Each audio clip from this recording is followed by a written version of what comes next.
name is Tirsa and I talk a lot.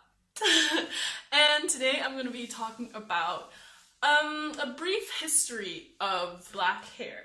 I'm getting a lot of my information from the book Hair Story, Untangling the Roots of Black Hair in America, from Ayana D. Bird and Lori L. Tarps. Also go and check out hairstoryonline.com to find more information about the book and hair. So we're going to start the timeline in about the 15th century, pre-colonial Western Africa. This is a place where a lot of people from African descent who ended up in the Americas for slavery were stolen from. So in that time you had different tribes living in the area of Western Africa, including Wolof, Mendem, Mandingo, and Yoruba tribes. In that time, a person's hairstyle signified a lot about their identity. It could show their age, their marital status, their religion, their rank within the community, their wealth. In some places, it could even signify somebody's surname or their family or their geographic origins. And it could also show if a woman was available for courting. For example, in Wolof culture, young girls who were not available for marriage yet or for courting would have a part of their head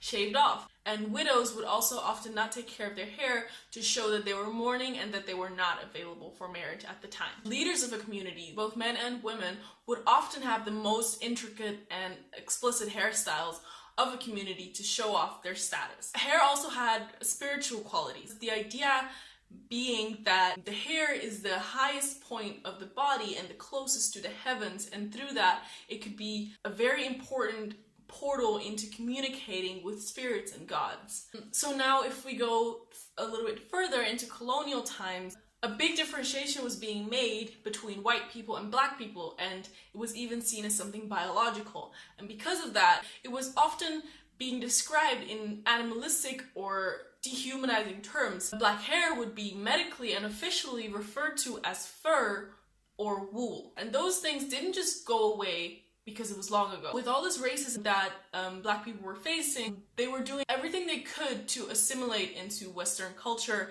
and to attain European beauty ideal. For men, this could mean that they would shave off all their hair so that it would appear less black. Women would straighten their hair with hot combs or hair straighteners, and later relaxers were also introduced that changed the chemical structure of your hair, making it more straight, which is also quite unhealthy because it can leave burns on the scalp and it's very aggressive. And women would also use wigs or sew-in weaves to mimic European hair. This idea that black hair was bad or unmanageable and ugly was perpetuated and passed on from generation until generation. And with all this time, people also lost a lot of knowledge about their hair. This leads us into this counter-reaction of the natural hair movement. So the natural hair movement is a movement of black people who have chosen not to chemically alter their hair, but instead to take care of their natural hair. This movement has really been able to utilize social media in order to thrive. You can find YouTube tutorials explaining you how to attain a certain hairstyle. There's DIY recipes for hair masks, etc. There's also Facebook groups for support, and I've even heard there's a black hair cruise ship. Obviously, businesses have also caught up with this trend and found this black hole, this hole in the market. There's now a lot more supply and demand for natural hair products. In the meantime, sales of relaxers have been declining.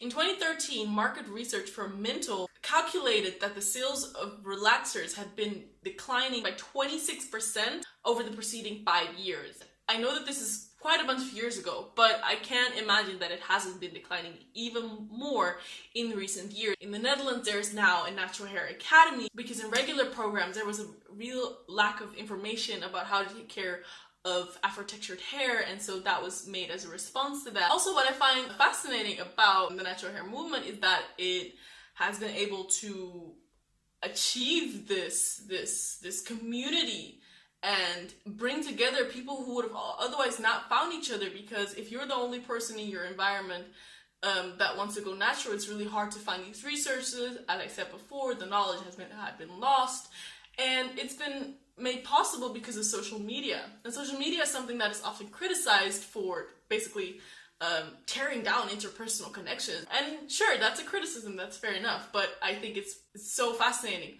how it could also foster the building of a community. So that is fascinating, and that goes way beyond just hair. It would be really nice for me to know if you like the video, so subscribe, that would be really appreciated by me. If you have any other questions about natural hair, then just post them in the comment below and I will answer them. And I will also post the link to the book, Hair Story. See you next time. Ugh.